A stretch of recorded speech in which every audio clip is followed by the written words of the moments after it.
Here we go. Getting you set for another 50-point race coming up this weekend. It is coming up on Saturday from Aqueduct. It's the Grade 3 Gotham. It's always an interesting race, so let's get down to business, take a look at it, because it's really competitive from top to bottom, and I think there's a little bit of everything here in this race. So we've got a nice field of 9 runners. They go 1 mile. It's race number 10 on the card there Saturday at Aqueduct, and once again, the winner will get 50 qualifying points for the Kentucky Derby. Let's get started. Balboa to the inside has some good speed and, more importantly, has some route experience. So this going a mile will be the first for some runners, but this one's already done it, and I believe they can handle it. I don't know if they're the speed of the speed, but they're quick, and they should be forwardly placed, and that puts them in the first flight of runners.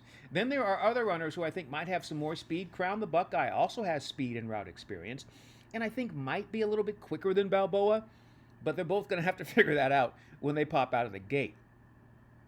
And you can see this runner has already scored going a mile in a 16th, even though we're going a mile. I like the turn back with that speed. They're probably going to, they have the option of probably sitting off the pace, but I think they're probably going to be pretty assertive from that spot right there.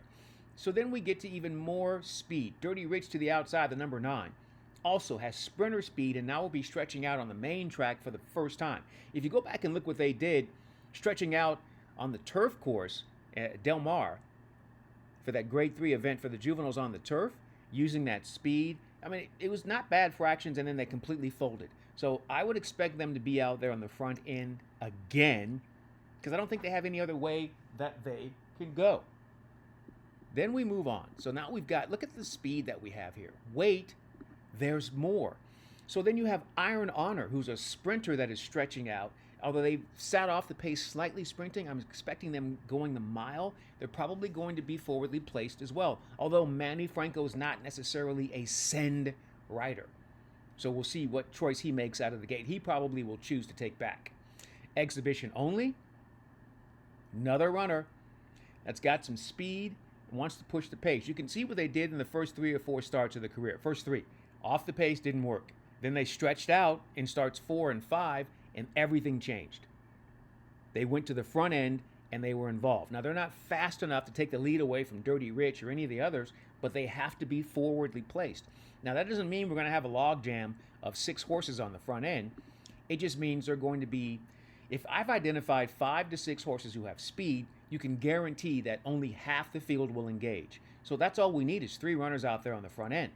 And then now you have runners that we think will benefit from a hot pace and also benefit from the extra distance.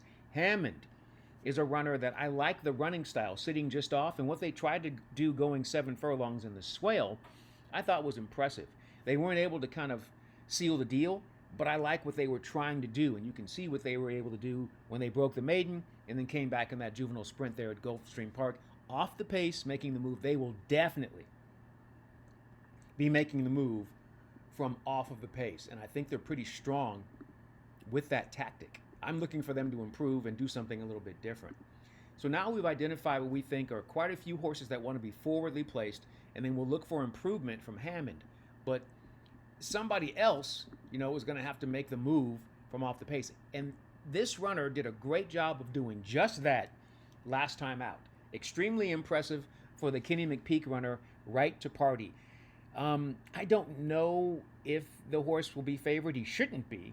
But that move he made from off the pace to break the maiden, going a mile at Aqueduct, is huge. And so now you come right back to that, and you're probably going to get a better setup than they had last time.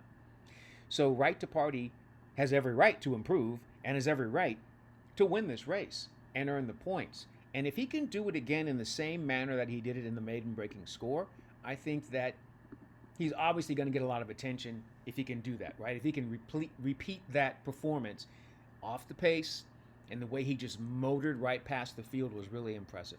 So I'll take that runner to get things done in the Gotham coming up Saturday at Aqueduct. It's Grade 3. It's race 10. It's 50 points for the winner to qualify for the Kentucky Derby.